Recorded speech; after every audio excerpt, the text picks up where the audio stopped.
Hey mamas, what is up? I am back. I know it's been a long time since I've done a reel for you, but today we are doing it a little different. I normally do voiceovers, but today I'm going to talk to you like this, face to face, and I'm going to teach you how to make laundry detergent, because let's be real, who wants to spend $20 every month on laundry detergent when you could spend $20 and make a supply for the entire year? So I'm going to show you right now. Here are the ingredients that you need. Okay, first of all, you're going to need 2 Fells Napa soap bars, super inexpensive. You can get all these at Meijer or Walmart. Arm & Hammer laundry booster super washing soda, borax, baking soda.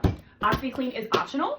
I am adding this because it will help get any odors and stains out. Okay, you need a very large container to mix your stuff in, and then you can have a smaller one. You're gonna need this. It's gonna need to have an airtight container so the laundry detergent doesn't clump up and go bad. Okay, so first thing we're gonna do is we need to grate the soap. And you can do that in a food processor, or you can do it with a regular grater. I'm going to do it handheld. That's obviously going to take longer, so give me a second, and I'm going to start grating that soap.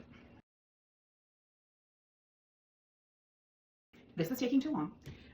So I am going to cut the soap into little chunks, like smaller chunks, and then I'm going to put it in my Ninja and get the rest of it grated up, because I could be here for a while, and I don't want to be here for a while. I just want to get this done. Be right back. Okay, so we're back, and that was like super easy. Look at that, all ground up. You want to make sure it's nice and finely ground. So now we're gonna take our giant container and we're gonna start dumping stuff. Now, if you want, I'm doing a half recipe because I already had borax at my house and I only have half a box. So we're gonna do a half recipe for me. If you want to do a full recipe, you're just gonna dump the whole box in there. Okay, so I'm dumping half a box. Then I'm gonna dump half a box of this, which I probably didn't need this big of a container, but like I didn't have another one that I could use, a smaller one. So let's see, we're gonna do half a box. I'm just like trying to get it in your mouth. I'm just like eyeballing it here, guys. I'm just eyeballing it. Okay, there we go. That looks good. And then baking soda, you only need 5 ounces. 5 ounces. How do I measure that? I'll be right back. 5 ounces of baking soda, which I know technically this is a liquid measuring cup, but whatever. We're gonna do 5 ounces.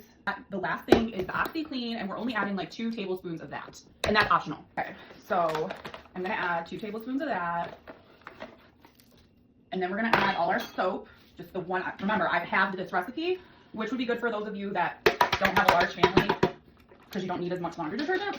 Okay, my video is crooked. Okay, guys, we're just gonna have to deal with the crooked video, and you're just gonna whisk it together. You want to mix it really good, make sure there's no clumps. Yeah, I made this, container that's way too big, but it is what it is. So just whisk it all together, get all the clumps out, and then when you're done whisking it, put it in whatever container that you want for your laundry room. And you're going to use 1 to 2 tablespoons of this depending on your laundry. So like if you have just a regular load, just use 1 tablespoon. If you have a really heavy load or a really dirty load, that's what you're going to use. Okay? Is what it should look like at the end, and you can see that I fit it in a much smaller container. Hopefully this will last us about 6 months. If this was helpful for you, give it a like, give it a share, and give me a follow for more Busy Mom hacks.